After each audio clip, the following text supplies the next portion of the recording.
Can you all see my screen? Yes. Good.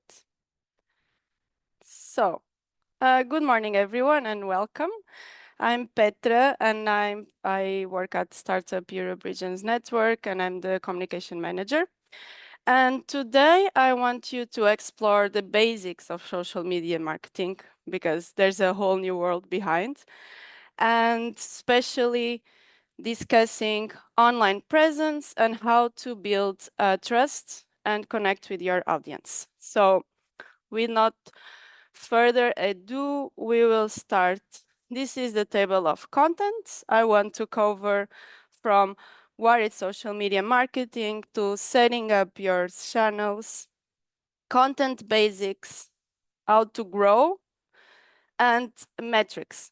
Metrics are very boring, but they are very interesting if you want to build content that is engaging for your audience, and some best practices. So, some icebreaker questions. So, which social media platform do you think has the most users worldwide?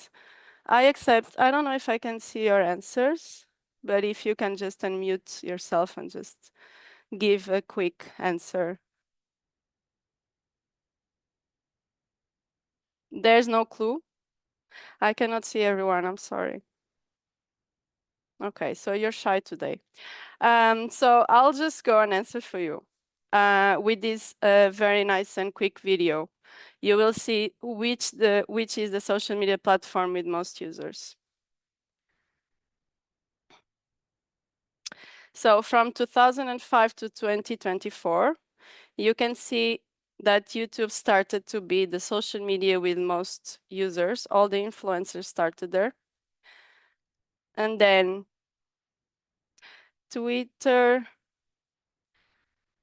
Instagram was only started in 2009. And then you have a fight between YouTube and Facebook.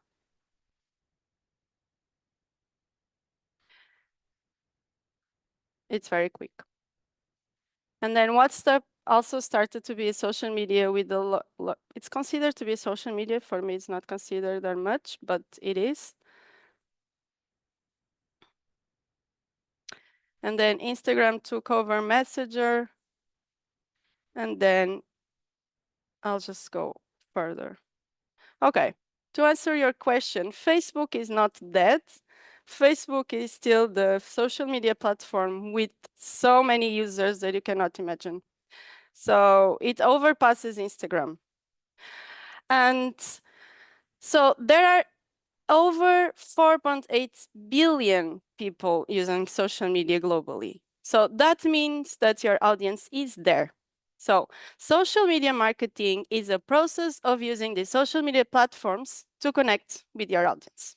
Okay, so you can increase your sales, you can drive traffic to your website if you want to sell or show something to someone. And it includes something that is very funny for me, visual content, copying like descriptions, and then the most boring is analyzing the results. So all the social media platforms are not the same, and choosing them depends on your audience goals. So you have a business or you have something to show up for someone, you sit on the desk and you say, what is my audience? Who I want to reach, and what are the people that I want to engage with? And with that, you decide the social media platform you go. You can go to one, you can go to two, or you can go to 3 or 4 or 5, but then you'll have a lot of work. So let's start with one. Facebook. Facebook works well with community-oriented and older audiences. Our parents still use Facebook. Grandparents, I don't know, but there's some grandparents on Facebook. And it's very nice for community-oriented content. For example, these groups about Bimbi, for example, they still work on Facebook. And then you go there, you just share, oh, I just did this recipe, and then there's the community replying to your posts. And like on my personal view, I don't use Facebook that much anymore, but I go there just because of these little groups that were created when we were like very young and they are still running, and it's very nice to engage with people and just to discuss topics. And then you have LinkedIn. So LinkedIn is best used for professionals and for networking and business-to-business relationships. Nowadays, we have the link influencers. They exist nowadays, but if you see, the content is more turned out to business and it's more formal. There's not much visual content. Sometimes you see a picture of the person just randomly there, but it's still more for professional and for network. And the messages are different for sure. I added here TikTok because if you want to engage with Gen Z nowadays, you should use TikTok. TikTok is very well known for like these short videos. And nowadays people don't have time to watch a 1 hour video on YouTube. They go to TikTok for a 10 seconds video. And you can also do some nice content with this. The other day I was talking with a friend of mine and she didn't know how to cook. And she's like, oh, now I cook. And I was like, oh, how did you see your recipes? And she's like, oh, just go to TikTok. Okay, so TikTok is also a very nice recipe book. And she says she's very successful. So you can also, if you think strategically, you can also think about nice ways of engaging people with the theme of your business or your page. And then last but not least, Instagram. Everyone thought Instagram was the most used social media, but it's the highly visual platform. It's a highly visual platform, and nowadays people tend to engage more with visuals rather than text. So it's very good also for storytelling, and then you'll see after on the second part of this training. So the key match to your the key is to match your platform to the audience you want to reach. Okay. Setting up your platform. I will never be tired to say that your audience matters, because they are the ones that will build your platform. Okay, you're not setting a platform just for the sake of having a presence online. You're setting a platform because you want someone to engage, to see, and to comment your posts. Okay, so your audience is your starting point. As I spoke, knowing who you're talking with will help you to choose the right platform, speaking the right tone, as I spoke before about LinkedIn, and post the content that matters to them. Okay, so it will also help you with better engagement and growth, and make long-term relationships. Now I will focus more on Instagram because it's also European Commission uses and all the DGs use it. So it's a kind of a wide platform for fashion to institutions. So I think it's, if you know how to use Instagram, you easily know how to use the others. And if you want to set a page or a business, is the first, I think it's the first platform you should go to. Because it also allows for high engagement and also supports community building. Nowadays, I don't know if you saw, but on the message part, you can create a community, meaning that if someone enters your community, you just write there and then you just interact with your people. Most of the influencers are doing that just to share their look of the day or whatever they are doing, just to engage with people. And also it builds trust. It builds a lot of trust. I'll just talk on the influencer part, because if our influencer can be like, or someone like, if someone makes a review about a product, for example, and that person has certain type of followers, and you see, okay, this person, I can trust it, that person, you will buy the stuff that they are advertising. So That's a good example. So also, if you set a business profile, it will help you a lot. We'll go that later with your professional dashboard and the metrics. And then if you're verified, you build even more trust. This verified thingy, now you can buy because Instagram wants to make business with that. But before you needed to prove yourself. You needed to say that you were a notable person or an institution that does something to have this verified stamp. So now I'll bring you the example that I like the most because they make content with the banana. So there's this Chiquita banana.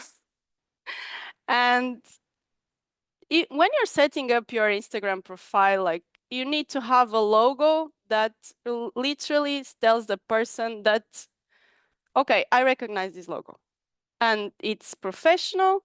And I say that Chiquita is a banana.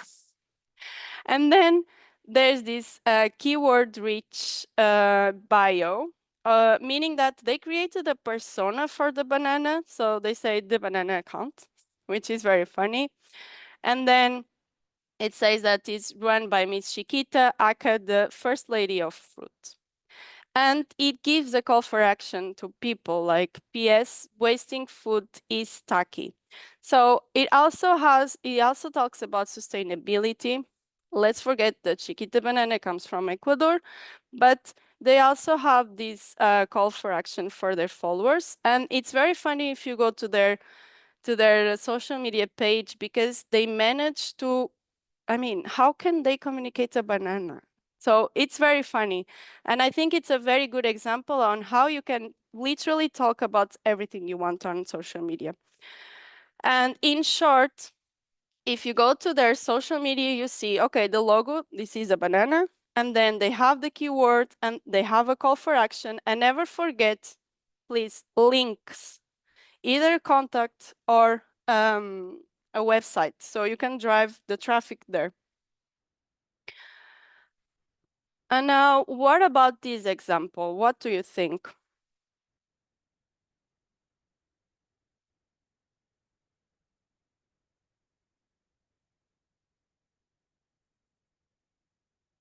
Okay, everyone is shy today, but I will tell you. So, Yummy Treats 123 has a horrible image. It's not a logo that I can say, okay, this belongs to this brand, for example, or this belongs to this page. And Yummy Treats 123 is not a name that I will remember. So it's very unprofessional. And the bio says, we bake stuff, come visit us sometimes. Okay, what do you bake? First, bread. Like there's no, we cannot understand what they bake only just by seeing their visuals. And then come visit us sometime, where I don't know where they are because there's no address, there's no website. So there's nothing here that I can just connect the content with the brand. So this is a very bad example. And these small mistakes can literally make a big difference on how people see you. There's no credibility here, and then there's nothing. I will never buy from these Yummy Treats 123. Yeah. So in summary, to set up a very nice profile, you just need to have a logo that everyone knows and it's literally recognizable. A surname that is easy to remember, one link to your website, and make the bio focused on what you do. And then you can use, here you see that this brand has the link to their website and to more. It means that it also has email and contacts. And keep your content consistent. So that's my advice for you. So, content basics and planning. This part is very funny. So after you sit on your desk and decide the platform that you wanted to be and the people that you want to talk to, you need to decide the content that you want to share. So I created this fake secondhand sustainable fashion brand that rescues clothing and textile waste and gives them a new life. So I sit at my desk and I try to understand what are the key values and what are the content pillars I want to share with my audience. Imagine that I'm just starting my profile. So mainly I want to sell, but now it's not my priority because I want them to know my brand. So I want to inspire, I want to educate people on this issue of clothes and fast fashion, and I want to entertain them. So I did this little pie, but you can do wherever you want. But it's just for me to understand the times of posting. So second. Always remember that when you are beginning an Instagram profile, you should post more reels rather than visuals. Reels engage more people because we are entertained. I'm on the train and I want to watch a reel rather than a visual. So just always think that you are on the other side. And it's always better to post 3 times a week and consistent than 10 times and then just stop. So be smart on that. And also use AI. AI is like a tool that is very helpful for us to brainstorm. So I have an idea and I don't know how to build it. And AI can just help me to like build my ideas, and then I can just, of course, add my human touch. But it's very helpful. Like most of the people, they don't use AI because it said, oh, it's a machine doing that for me, it's cheating, but it's not. It's very helpful for you to build and to brainstorm ideas. So when you're planning your content, I plan my content already. I want to educate, entertain, inspire, and sell. And then you need to understand the purpose of that.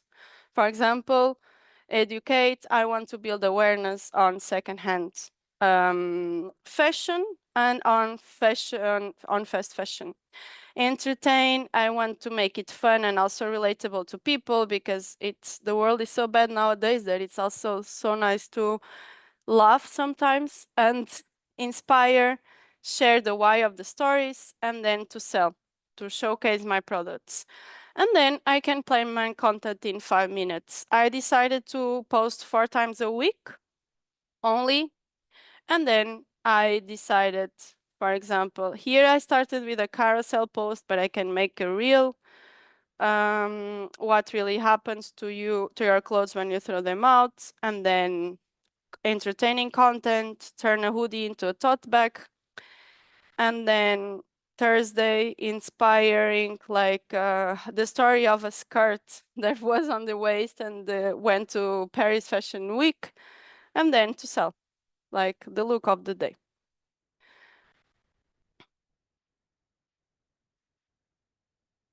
So to start the growth,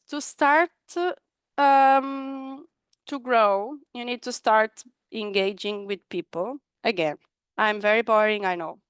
But you need to respond to their messages. You need to respond to their comments on your posts. And you need to show regularly on your stories. I mean, I don't mean you physically, but you just need to post a story or two. For example, a person makes a comment saying that it loved the product you sold, you just reshare it. And then you show that here you can build your integrity. Then you also need to create content with intention. You cannot post just for the sake of posting. You need to think behind what you are posting. And then you can collaborate with others. But in the end, like when you already have a foundation, You can work with others. For example, you can share campaigns or challenge, and then you find a business that it's a business or a platform that has the same niche and audience as yours, and then you can create a collaboration. It's very nice to drive traffic to your Instagram and to your website.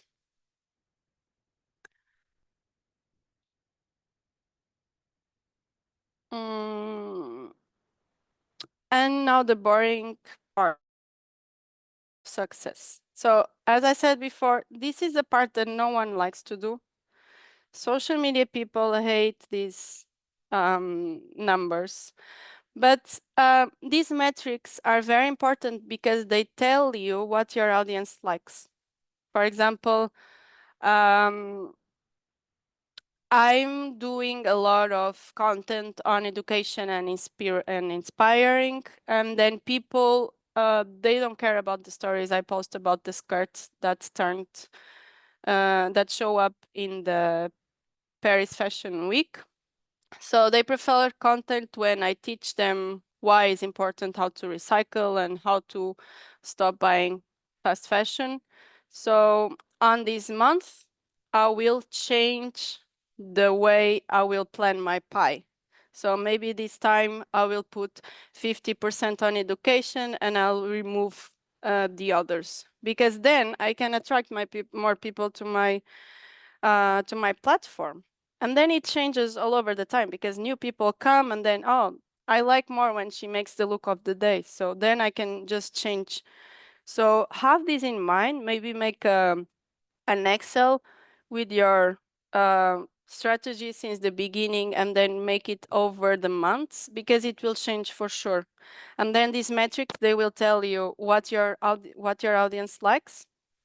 And then they will help you to work smarter, not harder. Why are you making reels about inspiration stories when your audience doesn't engage with it? So it's very interesting. And yeah, your likes, then you have this, and likes, people like the most posts, the comments. You need to take time to they took time to respond to your page. People share, they are spreading your content, and they are very good influencers of your content. How many people saw your post with the reach and the followers growth? Are you attracting people? So this is very important for you to understand. And also, reach and engagement equals insights. Reach and engagement are two different things. Reach means how many people saw your content, and engagement, how many people interacted. So there are two different things, but they will give you the insights. And the insights are nowadays very good explained on Instagram because they do everything for you. If you have a professional dashboard, you just click there and then you find this. And then they will give you insights from the 25th of May till the 20th. Normally it's 1 month. And then you can see if you grow or if you didn't grow. So there's more features here, but I don't want to go in detail because then I don't have time for the presentation. But never forget your metrics, okay? Your insights will show you what works best in your content. And then best practices. Let's wrap up with these keynotes saying what you should do and don't. Quality over quantity. Be authentic, be yourself. Like, you don't need to show up. Like, you have the example of the banana. Banana shows up. She does everything. Respond to DMs and comments, please. Don't ignore your followers. They make your platform. They will buy your product. They will do everything that you want, but you need to be strategic. Don't buy followers. I put this here because there was this crisis one time that people were buying followers to gain more engagement and whatever, but it's not a good way of starting your page. It's better to grow organically rather than to have robots just making numbers. And never ghost your audience. As I said, your audience is your main reason that you're there. And never overpost. Just think always strategically, because sometimes there's so many things on social media that you just don't want to waste time looking at random posts. It's better, like, you can also create this thing of like, oh, new post coming out, and then people really want to go and see it. And yeah, if you want a quick starting guide and to wrap up everything, I would say to choose your platform wisely, because it's where your audience is. Set up your profile, plan your posts, and spend at least 10 minutes every day engage with people. Like this, I think this is the key, and this is the main message that I want to pass here. People make places, and also people make the social media platform you want. So just give them what they want, okay? And then, yeah, that's it. My final thought is just start simple and humble. I mean, you're not growing overnight. If you start posting consistently, you will. And if you engage as well, because people bring people, and you will grow steadily. But also the main thing here is to be patient. It can take you 1 month, it can take you 1 year, but you'll get there. So that's it. And if you have any question, let me know, or you can just contact me. This is my mail. And I'm very happy that you joined. And now I leave you the floor to Elisa. Thank you, Petra. This was super interesting. I don't know if anyone has any questions. Feel free to ask, write in the chat.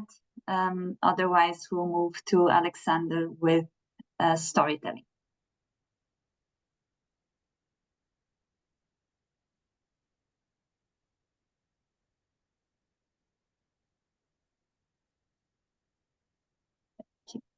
Okay, I think we can move.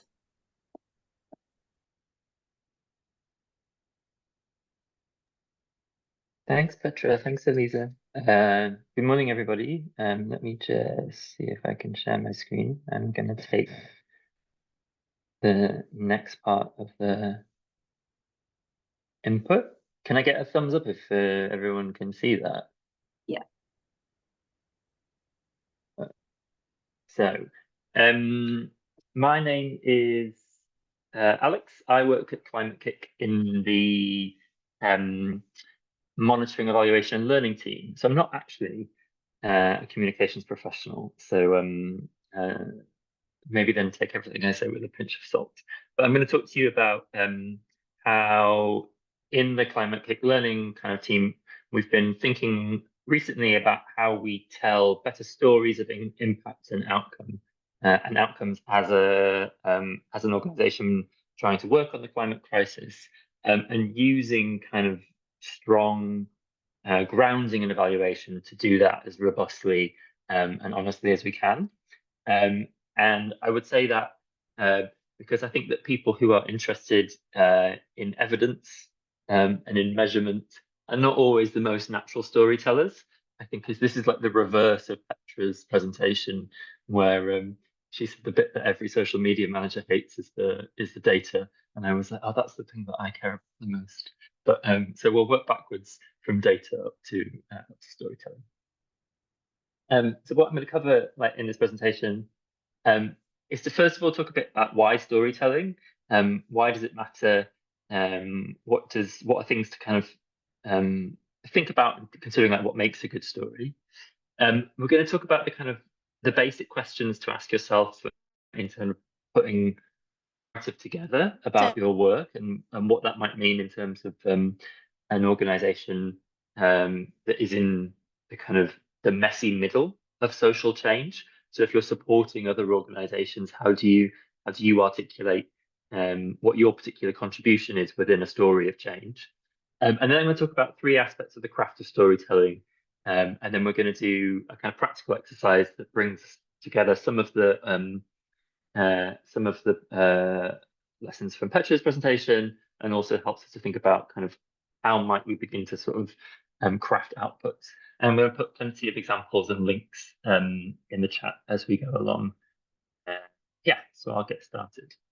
The first thing to note is to say that storytelling is probably the oldest form of human communication, and there's a reason that it is so foundational in the way that human culture evolved. And I really like this quote, which is a proverb from Native America, that those who tell stories rule the world. The people who are capable of shaping narratives that can then spread throughout societies are really those that are shaping our society and those who can determine our future. And there's a couple of reasons I think that that's not just a kind of an aphorism or a kind of a factoid. And there's some pretty good neuroscience behind storytelling as a particular mechanism for promoting change. And there's been many studies done over the years that help us understand why stories and why the format of a kind of narrative can be the most compelling way of sharing information, influencing people's behavior, and getting them to respond to you. The first is that a good story engages multiple brain regions simultaneously. So when people are either watching a film, hearing a story directly from someone else, or reading a book, they've done kind of MRI scans basically on activities in people's brains, and it shows that stories build basically neural pathways more effectively than other mediums of communicating information. And that sense of like new connections within the brain also does things that releasing neurochemicals like dopamine, and other kind of feel-good brain experiences that make stories pleasurable to us. So the anticipation that you might feel in a really good plot to really want to know what comes next, that is like a pleasure center in your brain that is activated by good quality storytelling that can help make our messaging, that can help make our work more compelling. It also helps to build empathy in a kind of quite a kind of a surprising way. So when we hear a story and we understand the situation of a protagonist, of somebody in their situation, our brain will often then mimic the sort of same emotional state that the kind of protagonist of the story is in, and that helps to build a kind of a sense of like personal connection or investment in a story in a way that kind of perhaps a data-led narrative wouldn't. And that kind of brings me on to my final point, which is that stories stick in a way that numbers don't. So if you can construct a story of change that takes people on a narrative, that is significantly more likely to stay with them and be something that they can then repeat and become like advocates for, than data in its own right. A kind of number that is or a fact that isn't anchored in a good narrative often is lost in our memory. And if we want people to become advocates for our ways of working or to tell people things on our behalf, then it's often better to have it within the context of a story than it is to kind of present it on its own. Which is not to say that like we don't need facts, because facts are or evidence is the kind of is the root of the change, or the kind of the root of the truth that we want to particularly in this kind of sense of in this tricky business of communicating about climate change. And the way that we kind of start to build our story is often following relatively like established structures. which is not to say that they become cliches, but they're ways that our brains are already set up to absorb information. So this study from a sociologist talks about the science of story building and how universal plots can help us think about kind of schemas or formats for telling stories that are more likely to trigger the responses that we're looking for from our audiences. So they say that when audiences encounter a story, they begin to build a model of the narrative world in their mind. And often that is using kind of a set of pre-existing or generic models of stories that are very familiar to us from formats that go as far back as kind of, fairy tales from the Middle Age. And on the right-hand side of the slide, you'll see the kind of 7 basic narrative archetypes that there's been some kind of basically typology work done to show how most narratives fit into these kind of 7 basic plots. And those are ones that we kind of want to bear in mind that can help us to tap into people's existing understanding models of how narratives work and shortcut our way to be able to communicate our message more effectively. So they're a very useful way of thinking about how do we create a structure that builds a kind of sense of universality so that when we're trying to tell the story of change that we want to communicate, we can plot into kind of different pre-existing models that can then give us a better chance of success. And I really like, I'm going to drop the link to this in the chat now.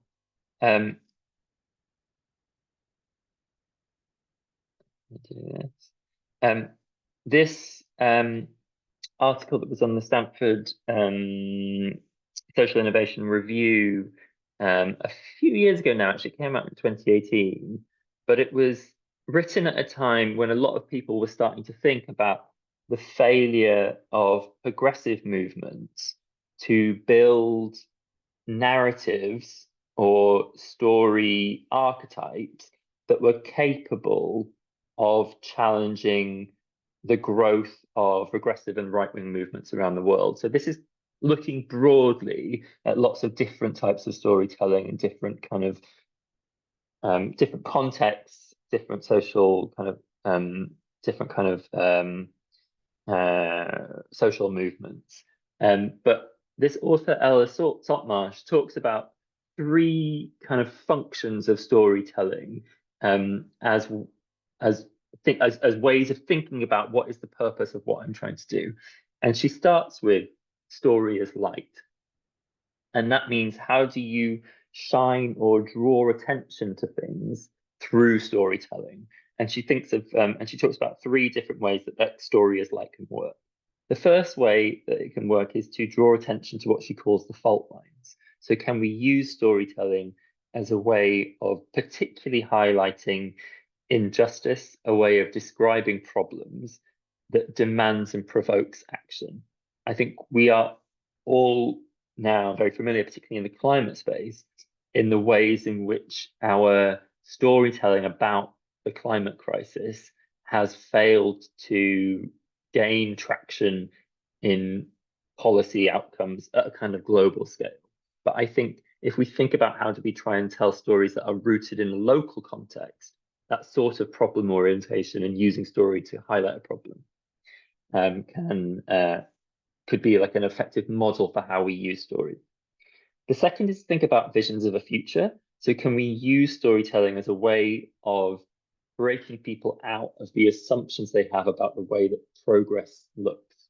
So can we build alternative visions of what the world might look like in 20 or 30 years, so that we are building a kind of positive pathway that people can then respond to? And the final kind of element of story is think about how we illuminate outliers and change makers. So can we build stories around the people who are already working differently and use those as ways of inspiring and catalyzing the way that people might work? The second category of stories that Ella talks about is story as glue. So how do narratives bring people together? And in that, she talks about kind of two aspects. First of all, how do we build community through empathy? And that goes back to the point that I made in the first slide about the kind of some of the neuroscience, the way that our brains might seek to mirror the emotional state of a protagonist in a story. Storytelling in a kind of social context can help us build empathy with people in very different contexts to our own. So can we use kind of the techniques of story in order to get people to imagine how somebody might experience climate crisis on the other side of the world, or even in the next region, if they're in the next valley over, if their life circumstances very different to our own. And the second mode of storytelling that she talks about in terms of it as glue is how can we use storytelling to organize through solidarity? So can we talk about collective action, social movement as a way of aligning people's interests and actions, their motivations, into a more organized movement? So can we use storytelling as a way of saying, how do we connect, say, stories of the of like racial or gender justice from the middle of the kind of 20th century that kicked off all around the world as a way of inspiring the way that we might want to organize in the 21st century around climate justice. And the final thing, bucket that she says is stories of web. And she talks about how stories become things that are sticky and can become hard to get out of. There are advantages to us having these like predetermined ideas of like of how the world functions through narrative structures, but they can also become thinking traps. They can also become things that we fall into and can't break out of. And there she talks about kind of 3 levels of narratives and the way that storytelling might want to help us break out of our pre-existing thinking. And the first is to start very personally. So can we use storytelling as a way of changing our personal narrative?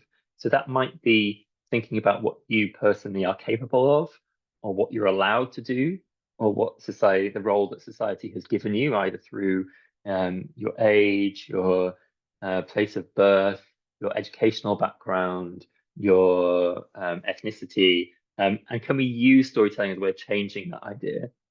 And then we scale up to think about how do we change our kind of cultural narratives? So how do we use storytelling to break us out of certain assumptions we have about the way that we might organize our economic system, about the way that we might organize our political systems? And you think of storytelling as a tool that can help us do that. Kind of a big ask, maybe. And the final one is to think about what are the kind of our foundational human myths as well. So she kind of goes at a very biggest scale. Can we use storytelling as a way of really challenging and rethinking the stories that we tell ourselves about ourselves as humans and our place in the earth? So hopefully that gives you some kind of inspiration of ways that we might think about how might a kind of story structure or a narrative structure fit into the change that I'm trying to make in the world. And that might seem like quite we're talking about changing the world here, which, as we know, is like enormously difficult. But do we want to? Can we bring that back into our local context and our day-to-day work, and use that as a way that we think about kind of the way that we communicate the work that we're doing on a day-to-day basis? And I'm going to give you this example here, which is in Climate Kick, the definition that we've developed for how we think about stories within the context of our work. So I'm not going to kind of read the whole slide because it's quite detailed, but an outcome story is the process that we've developed of turning evaluation findings into a narrative that we can take externally with a purpose for a specific audience. So we want to start with thinking about who are we trying to reach with this story? What is the perspective from which we're telling that? And what are the insights that we've unearthed through our kind of monitoring, evaluation, learning activity, that we can then use to generate a more specific story of how we think change needs to happen. So if we can tell a kind of more kind of accurate and robust story of change, we can use that in order to make sure that those insights don't get lost. If we can anchor them in a story that gives us a better chance of reaching our audiences. So we want to aim to generate insights that help Climate Kick and our partners kind of understand both what change has happened, how we as an organization working with our partners have done that, and also why. And for that to happen, for the outcome to be articulated, there are two things that we need that are rooted in our monitoring evaluation practice. So we need to have a baseline. There needs to be a statement of what things were like before when we started a piece of work, whatever that looks like. So we need to understand and probably have a kind of some data to support a description of the world that we want to kind of start in time our story. And then we also need to provide an assessment of why we think the change happened, with evidence that supports that assessment. So the way that we're approaching storytelling is to try and use some of the tools of monitoring, evaluation, and learning. So what data are we collecting about our work? What feedback do we get from the system? And are those recognized by others in order to kind of tell a narrative about how change happens?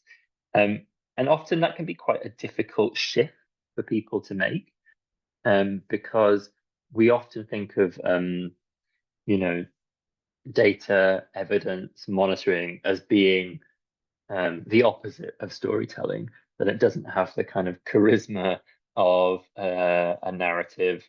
But I think if we can construct the kind of, if we can make the templates simple enough that we're using to organize our data, then we can actually see that they're quite well aligned in terms of kind of plot arc. And so now I'm going to talk a little bit about some examples from other organizations initially, and then use those to illustrate three aspects of kind of story craft. So we start with three questions when we're thinking about our outcome story. These are the foundations that we want to, and these really go back to Petra's presentation as well, which is that the discipline of doing communications well is really thinking with rigor about who we're writing our story for and who our primary audience is. And when I say kind of story, at this point, we're quite agnostic on what that might look like. It could be a video, it could be something that's a longer thing like a blog post, it could be a report, it could be a series of like social media assets. And we might think that when we start about planning our story, we could have like several different formats that we could end up using. But that should be rooted in our understanding of our audience, of where they are, what they're interested in, what's likely to be compelling for them. So we start with our audience. The second question to ask ourselves is, what is the purpose of sharing this impact story? And this is, I think, also aligned to kind of Petra's thinking about, like, do we want to inspire them? Do we want to entertain them? Do we want them to buy something? And here the question that I framed it is like, what do we want them to think, feel, or do differently? So what is it that we, when we're putting this story together, when we're sharing something, how do we want our audience to react? What do we intend the impact to be on them in terms of their thinking, their feeling, what they're doing? And then we get to this idea of the format. What's the best way of delivering the story? What's the most compelling way of sharing on that? And to do that well, we've thought about three elements of storytelling craft that we can adopt in the way that we construct those narratives, in the way that we tell those stories. I'm going to start to kind of pop some links into the chat so that you can see the examples that I'm talking about. And these are like not as perhaps Gen Z friendly as the ones that Petra shared. I confess, a millennial. I'm comfortable with reading websites, so these are the examples I have. But we're going to start with the one that I've just dropped in chat. You can either go and have a look at it, but I'll kind of talk about what it does. And it's from the organization WaterAid.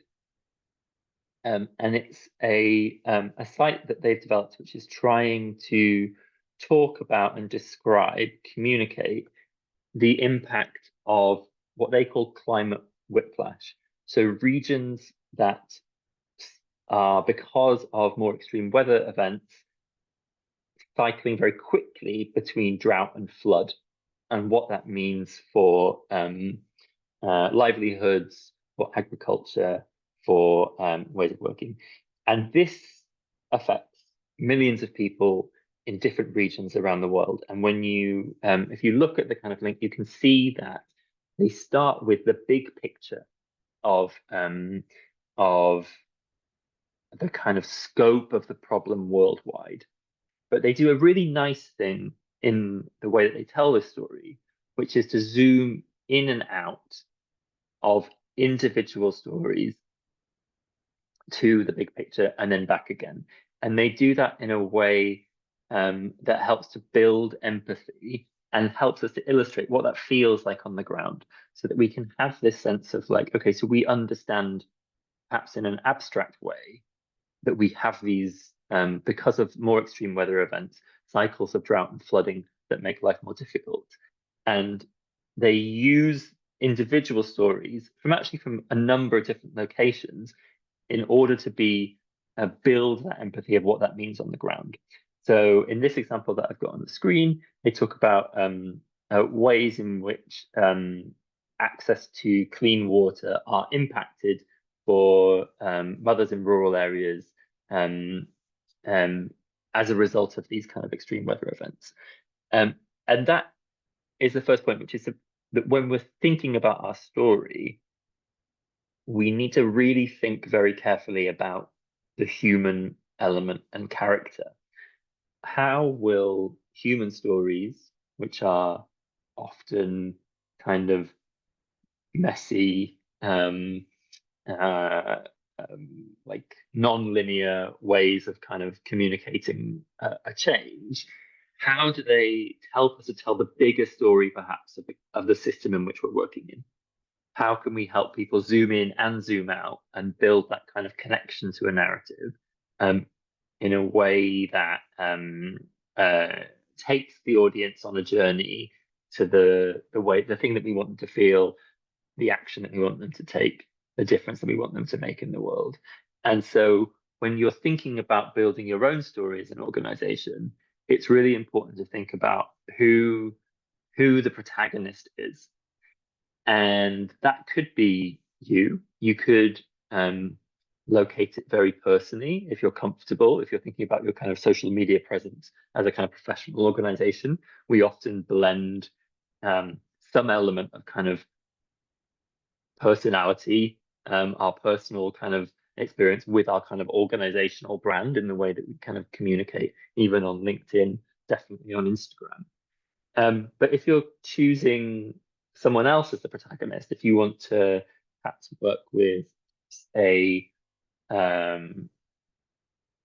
innovative farmer to use their story in order to tell, then you have to think quite carefully about like, well, whose voice is it? If it's in the first person, whose voice am I telling this in?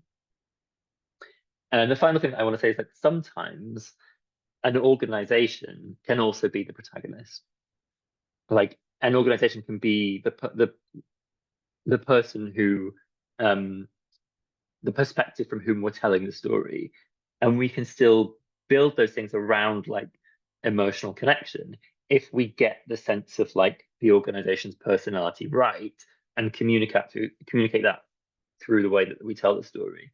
And we'll talk a little bit about this in the next one, which is let me just grab the link, which is a story from the UNDP about air quality in Kazakhstan. I think this is a really great example. Oh, whoops, let me just drop this in the chat. This is a really great example of how we can do both kind of organizational and personal in a narrative of change. So this this story is about how UNDP implemented a portfolio approach in a citywide experiment to improve air quality in Kazakhstan. And it is written from the perspective of the program manager of the innovation cluster in Kazakhstan, which is not, you would think, probably because it's about like institutional design of innovation programs, necessarily where you would look for in a kind of compelling first person narrative. But I think this story does something very effectively, which is to talk about how the author's personal connection of growing up in the city links through into their connection to supporting locally rooted solutions and developing those. And the way that they kind of talk about the importance of that is to use some really clear kind of sensory language that helped build a sense of place and a sense of emotional connection to the stakes of the city. So the quote that I've kind of pulled out here is quite close to the start of the piece. It then goes into slightly more technocratic description of how they approached a kind of developing an innovation portfolio, working with kind of with local partners. But I've pulled out a couple of things, which is to say, like, that the city is surrounded by the majestic snow-capped Tian Shan Mountains, and they talk about the dense smog, meaning that they loom like giant figures in a polluted mist. And this kind of descriptive language, a small amount of it, even if we're talking in a kind of relatively professional kind of policy context, can really help kind of elevate how interesting that story is.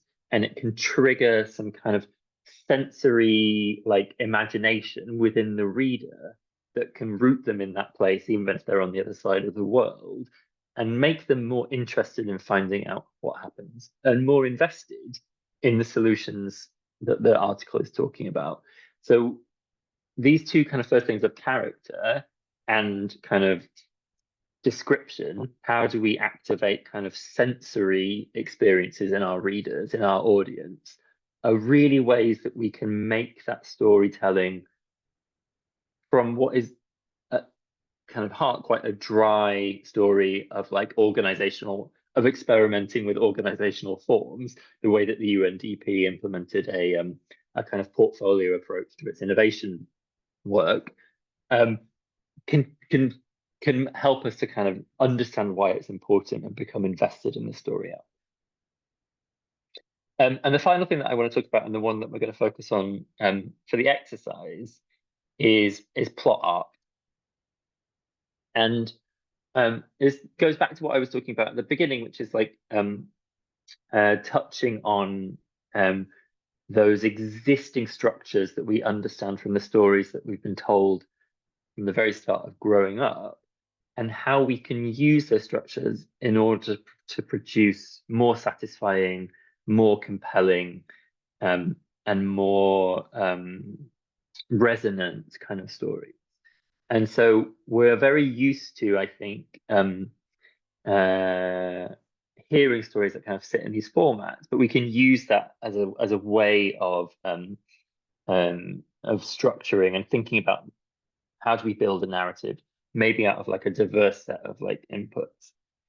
So it follows a kind of time, kind of this graph is like whatever, like from the beginning to the end of a project, and a way that we might look back and tell the story of the project. So we talk about at the beginning, what happens before the inciting incident. So when we're telling our story, we want to say, what's our baseline? What does the landscape look like before we started working? And then the inciting incident is what triggers the kind of plot of our story. It's the kind of start of the project. It's how things came together. It's what are the kind of I'm trying to think of like the Lord of the Rings, like when all of the people have said, I'll bring my axe. It's like the start of like the journey together. And then you have a series of rising actions. And there we want there to be within that a good sense of the challenges, the learnings, the things that happened along the way of the journey and the delivery of a project. And it reaches some sort of emotional climax. And there is a sort of a release, a kind of tension release at the middle of the story that tells us what the kind of the outcome, either the kind of moment of highest peril within a project, the risk, and then how that led to a falling action and a resolution. And the way that we've talked about that in Climate Kick is to try and locate that in some of our kind of systems approaches. And we have within our kind of a toolkit that we're using internally, these prompt questions that help us to think about what our story is internally and personally of change, and then use that in order to structure the way that we kind of put in data.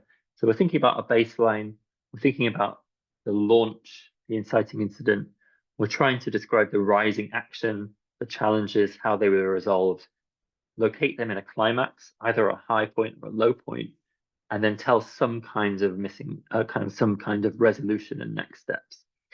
And then we're using that as a kind of a structure in which we can plug in data that we have with monitoring, evaluation, and learning with our own reflections and perspectives, perhaps as project leads within the organization, and then structure that in a way that means that we can help to think about what is our narrative that we want to compel. So we've got a kind of exercise now where we're going to send you, Elisa, I think, the storytelling template, and we've got a good amount of time actually. So we're going to do initially a bit of solo work. So Elisa will put a link, perfect, yeah, in the chat to the template that we're going to work on. And I want you to initially for 10 minutes, look at the first template, and that asks you that first set of questions about who, if you're building a kind of a story about your work, who are you trying to reach? Who's your audience? What do we want them to think, feel, or do differently, and what's the best way of reaching them? And then there's a second part of the story, which then says, how can we fit our understanding of the change that we're trying to affect into that story arc? And so for this purpose, I want you to pick, you can either think about your organization as a whole, or you can maybe pick a particular project that's completed recently to use as a way of thinking about how do we want to structure that. So if you've had a project that completed recently, and you think, what are the kind of lessons? What am I drawing from that experience? Who would be interested in knowing about it, and what would be the best way of reaching them? So what we're going to do, I'll stop sharing, but I'll put those questions in the chat, is if you can open up that template and then just work for 10 minutes on filling it out. And then we're going to come and put you into groups and pairs, and then you share what you're thinking with the pairs.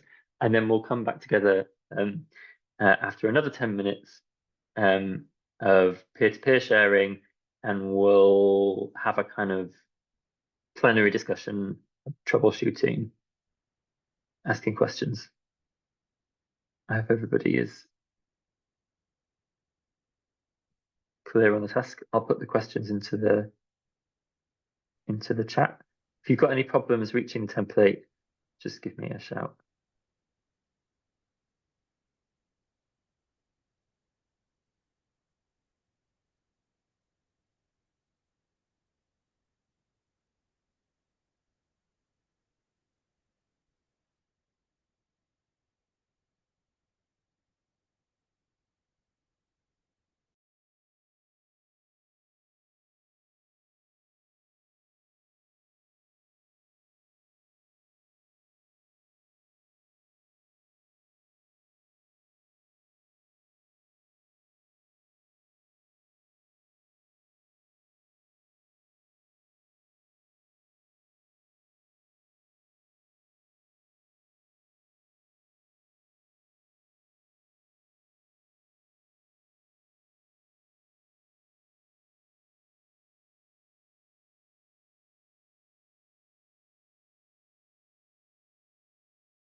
We'll give you just another minute to finish up looking at the template. If anyone's got any questions, feel free to come off mic or drop them in the chat, and then we'll put you into pairs so you can discuss the exercise.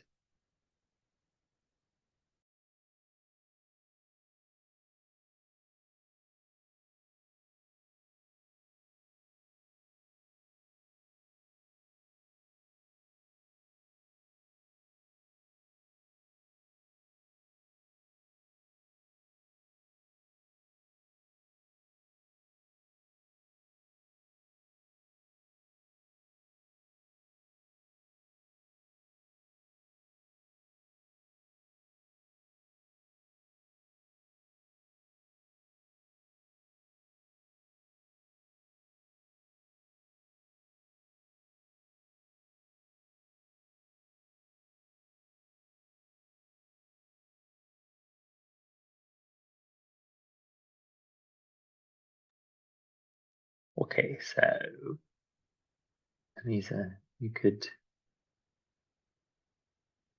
Yeah, just a second. I will start the breakout rooms.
Should be showing already for you. Then you can join.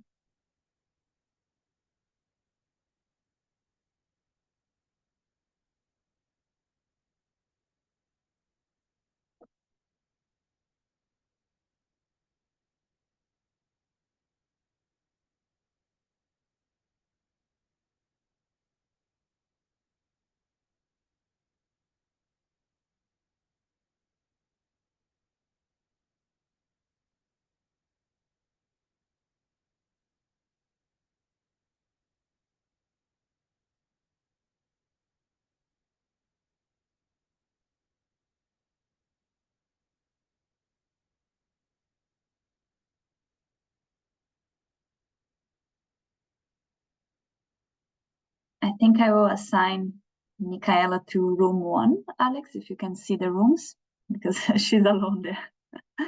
Then.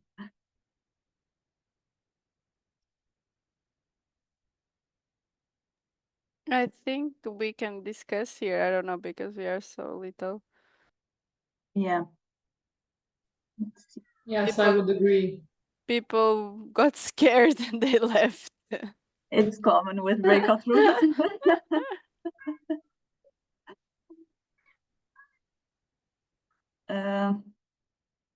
Okay, should I bring them back then and we discuss it here, Alex? What do you think? Or leave the 3 of them a little bit there discussing and then... We don't know. I'm happy either way, actually. I think, like, yeah. Sorry? I'm happy. I'd be happy either way. Yeah. Okay.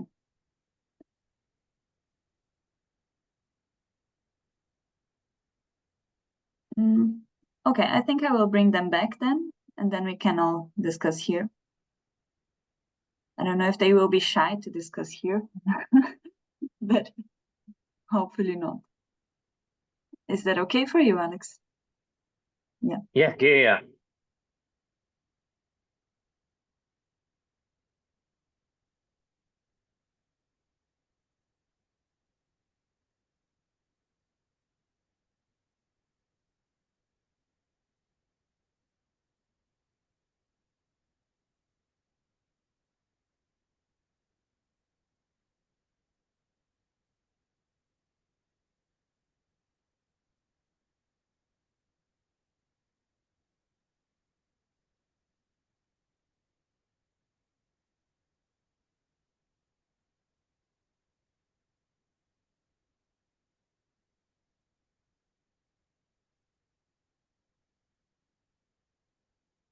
They will be back in 20 seconds.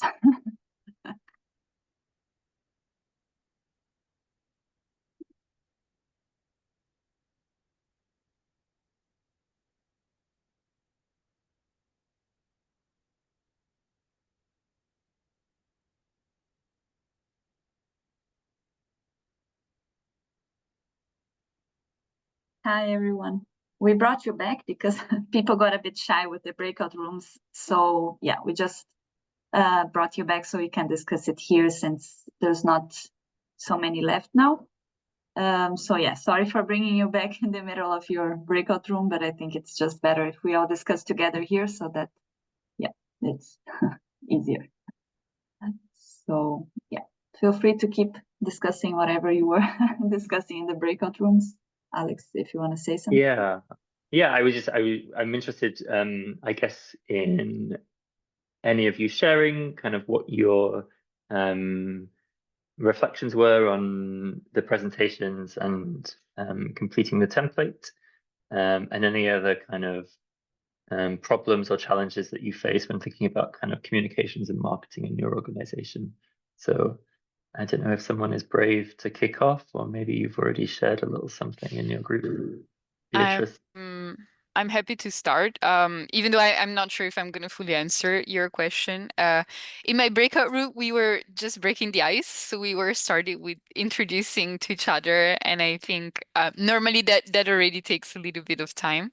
So we didn't really start digging deeper into the exercise. But my name is Beatrice Bellavia, and I'm not part of the FoodCoP consortium.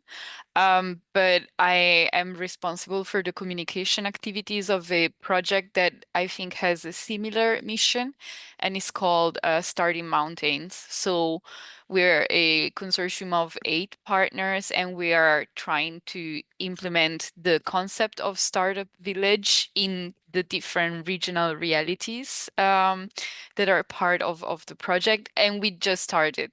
So we're really at the beginning of it. I feel like the presentation was very insightful because I do work with communications, so it's always good for me to get this kind of overview.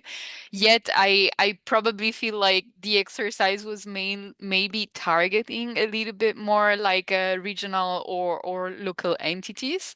So like I did start to compile the template using the project Starting Mountains as an example. But of course, like I stopped at like the very beginning of section B because there's not much happening yet. So it's really at the very beginning, and everything has to develop yet. So it's a little bit of a incognito to see like what's going to happen in the initiative, etc. So that's it on my side. Yeah.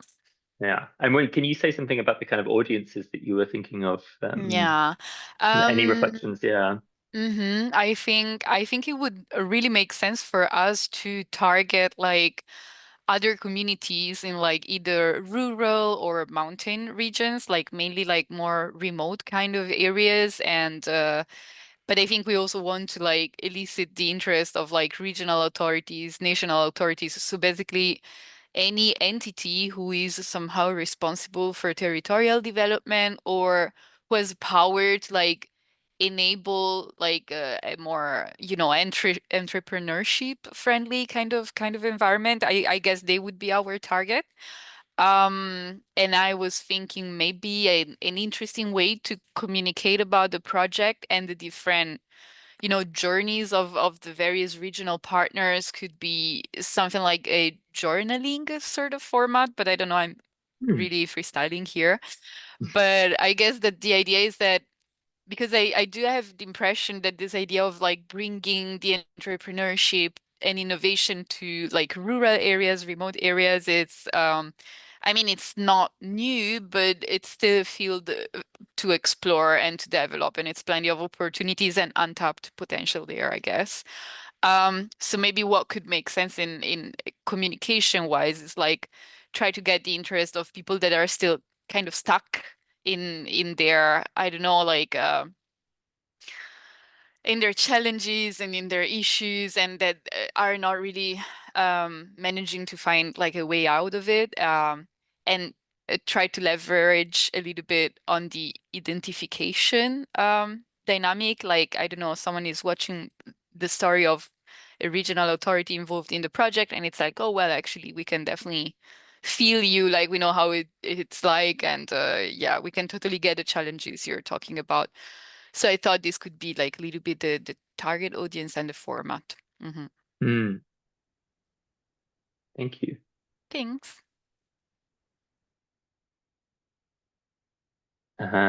Michaela, Sonia, do either of you have any reflections? I can Tell us start. about yourself. My name is Michaela. I am from Madeira Island here in Portugal. Again, I'm same as Beatrice. We are not parts of the project itself, but it's always an honor to learn and to see more tools. So we are an incubation center. We work with startups, entrepreneurs since 97, so 27 years of doing it. So the tools that you showed to us, I kind of stole it. So thank you for that. It's always good to have new ideas so we can use with our entrepreneurs.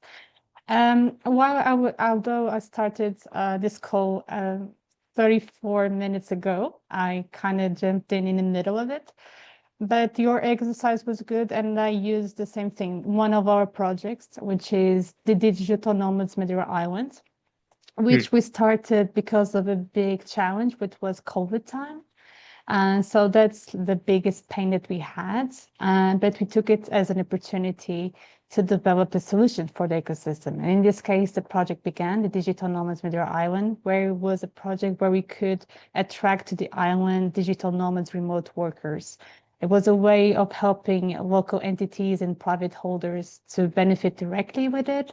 So it was also the opportunity to bring to the island people with like-minded lifestyle, where they can boost the economy, the social aspects, the cultural aspects, but more importantly, where people could have together the spirit of an ecosystem with locals and expats and remote people.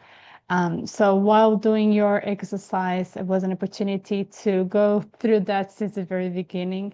Our story has always been for the local people and by the local people, where we had the people that were visiting us to know exactly that they were adding value to the ecosystem. So we had to create from scratch this idea where people could find information, where people could find the community, places to work, places to stay, but most importantly, and the storytelling has been with us since the very beginning. So even the way that you put this on steps was something that for us was very organic in a very authentic way. Because although we launched the project with this kind of challenge, which was COVID, where we have accommodation available, so we have safety reasons and safety communities and all of that. It was also perfect so people could come, arrive, and then the story began, which was we put everything out there, no marketing at all. We didn't spend anything on marketing, and they were having 200, 300, 400 registrations a day. People were coming to Madeira, and they were starting to get fully booked all the accommodations. That was the climax of the project, I would say. And then, of course, the challenges began, which was a lot of people were coming, so we needed to find more partners. We needed to find more opportunities where people could stay and work in Madeira. So that was the moment of the story where everything started to become quite overwhelming. But in the end, the most interesting part was when a lot of partners began to help as well. So that's how the project spreads all over Madeira. And it was supposed to be a pilot project for 6 months. Now it has been up and running since 21, so 6 years, 7 years, 6 years. And yeah, it's 5 years, sorry, 5 years. And it's been amazing because now we're transferring the next steps. We are transferring the knowledge of our experience, of our know-how, of the main takeaways of the project, not only with the local ecosystem, but as well with worldwide ecosystems, so worldwide communities. And for us, that has been the most important step, the cherry on top of the cake. And so, yes, we have learned a lot of things, but mainly the impact that it had on the economy, but as well on the cultural aspects of it. So in a nutshell, one example of a project that definitely has a big impact here in Madeira, but here just seeing your template, I hope I helped here. Yeah, I mean, I'm sold. I'm moving to Madeira. I'm wondering kind of, I suppose, like if you, when you were thinking about the kind of success of the project, did you have like organic interest from other places about adopting similar schemes? Or yeah, I think if you think about your audience of perhaps other, touch wood, we're not going to have another COVID, right? But like, if you were to try and take the lessons and apply them elsewhere, I'm wondering if you think about like how do you identify those people? Are they coming to you with curiosity in terms of awareness of your projects? And then what's the best medium to kind of tell that? It's a really useful, prompt for thinking about how you tell that. Yes, like, no, that was a question, right? Yeah. No, it was very interesting because we had a lot of media coverage since the very beginning. And it was very authentic. When I say we didn't spend on marketing, is that we didn't spend on news coverage or marketing on magazines, nothing. It was very organic because it was first something new. People were triggered to find positive news all over the world. So we're just saying, hey, come here, work from Madeira, beautiful sunny weather. You have the ocean, you have mountains, you have community all together. So that was like, okay, sounds interesting. And you can be free working outside. So that news, I think that kind of brought something new to the world and people were looking forward to getting something fresh. That helped a lot. So the media was very interested on that and people wanted to have more information. So they were just coming to us very authentically. So that helped a lot. But having one of the key aspects I can share is that having someone on the team that is majority of the time available to answer to the news or to the journalist, and to have always a press release that is a majority updated. We have our version of our press release is on their 100 or 200th version already, because we're always changing the number of registration, the number of the countries, the number and the names of our partners. And having public and private people with you since the very beginning. I think that's majority of it is very important. Our project is public based, but all of the impact goes directly to the private entities here in Madeira. And having that very in a transparent way also helps since the very beginning. People are not confused where the money goes to. They know exactly where to go, to the accommodation, to the grocery stores, to the working space that they are on. So that also helped. Academical research that also is in a way to have the impact measured. Knowing that over 220 theses were wrote using our project as a base, that's also a way to measure the impact. We have been mentioned on over 200 media outlets. We have TV crews coming to Madeira to make reports, mainly from Germany, which is something quite interesting. But we also have from Taiwan, so quite overwhelming. And then we had, because of the success that it has on the media and everything, we have other companies from all over the world. When I say companies, it can be tourism hubs, it can be governmental sides, it can be hubs like you guys are doing. They want to learn how we are doing, not as a competition, which I always like to say. We don't see as competition with other destinations. But as we are talking about digital nomads, usually they spend from 1 to 3 months. So they are here and they are going to a new place. So the more the world is all together in this sense, the better it will be. As you said, COVID is not coming, but probably a war is coming or another challenge is coming. I'm not saying I hope not. But the truth is as long as we are more adapted to it and technology follows us as a tool where we can be all together, and having this network of people all together in all over the world, that facilitates the contact and people bringing together. And in the end, it's all about storytelling. You have to have a nice story and it has to be authentic. Otherwise, it will be fiction, and we don't want fiction, we want reality. It sounds very corny, but I think that's the truth. No. I think sometimes the corny things are true. And I would say, from the perspective of Elisa and I, who are both based in Berlin, I think we understand why the German winter might interest people in this news story. But Petra, I'm interested in kind of, I suppose, if you have any reflections on, I suppose this case study that about the different, where you might put your energy in terms of relationships with traditional media, with press outlets versus like social media. Sorry to put you on the spot. No, it's fine. It's fine. I do agree with the traditional media engagement, because imagine like you're doing an event and it's very local, like in Madeira or in Açores. You will need the traditional outlets to reach out to people. Most of the people, especially in Portugal, I'm also from Portugal, and I know like our demography is very old. Like our grandparents, they don't use social media.